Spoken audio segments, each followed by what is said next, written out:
अच्छा, just a thought, आपको ऐसा नहीं लगता कि वक्त बीतने के साथ साथ ये कॉस्मेटिक इंडस्ट्री कितनी तरक्की करती जा रही है? मतलब एक से एक बढ़कर नए नए प्रोडक्ट्स, सुबह की ये क्रीम, दोपहर की ये क्रीम, रात की ये क्रीम, डैमेज रिपेयर की ये क्रीम, शाइनिंग के लिए वो क्रीम मतलब you name a thing and वो आपके पास अवेलेबल हो। एट द सेम टाइम एक वो दौर होता था पूरा का पूरा घर सिर्फ एक ही क्रीम का इस्तेमाल करता था एंड तब भी लोगों की स्किन अच्छी रहती थी, पर पता नहीं क्यों। अब मैं इसके आगे नहीं बोलूंगी। एनीवे, ना जाने कितने ढेर सारे प्रोडक्ट्स आ गए आपकी स्किन को जवान रखने के लिए, आपकी स्किन को हेल्दी रखने के लिए, पर अभी तक कोई भी एंटी एजिंग प्रोडक्ट आपके दिल को जवान रखने के लिए नहीं आया ना। आई मीन, दिल पे रिंकल्स ना पड़े, इसके लिए कोई प्रोडक्ट नहीं बना। ये दिल तो हमेशा वैसा का वैसा ही रहता है। तो अगर आप किसी इंसान के साथ रिश्ते में बंधना चाहते हैं या बंधने के बारे में सोच रहे हैं, ऐसा नहीं लगता कि उसकी स्किन की बजाय, उसकी बाहरी खूबसूरती की बजाय उसकी दिल की खूबसूरती देखनी चाहिए? बिकॉज खूबसूरती पर तो फिर भी रिंकल्स आ जाएंगे वक्त के साथ साथ, लेकिन दिल पर रिंकल्स कभी नहीं आएंगे। वेल, इसी बात पर एक छोटी सी कहानी। मैं हूँ मोहिता और सचिन कॉलेज में एक दूसरे से मिले और पहली ही नजर में उन्हें एक दूसरे से प्यार हो गया।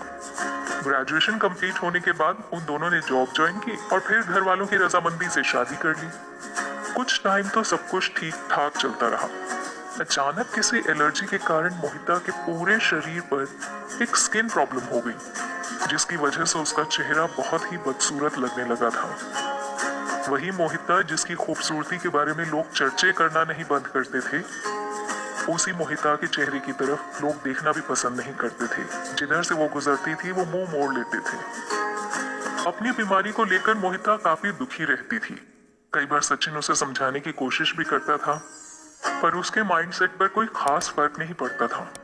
एक दिन की बात है, सचिन अपने किसी ऑफिस के काम से दूसरे शहर टूर पर गया।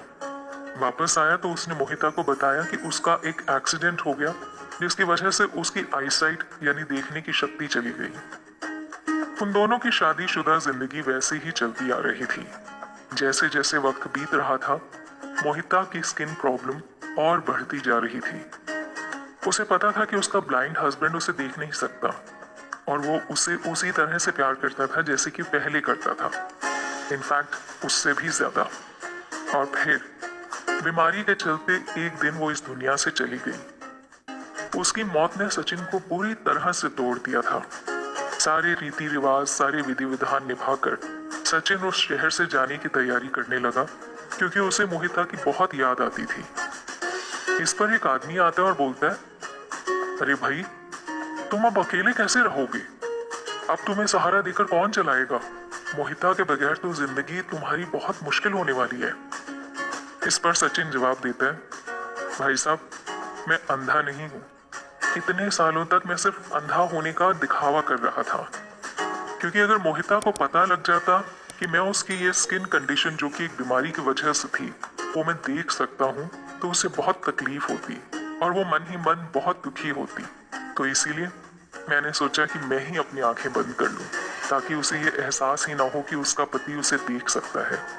इसके आगे सचिन कहता है, आपको पता है, जब मैंने उससे शादी की थी ना, तो उसकी खूबसूरती देखकर नहीं, बल्कि उसकी असली खूबसूरती यानी उसकी नेचर, उसका स्वभाव देखकर। और बस मैंने सोच लिया था कि जिंदगी में हर कीमत पर मैं उसकी खुशी चाहता हूँ, उसे खुश रखना चाहता हूँ।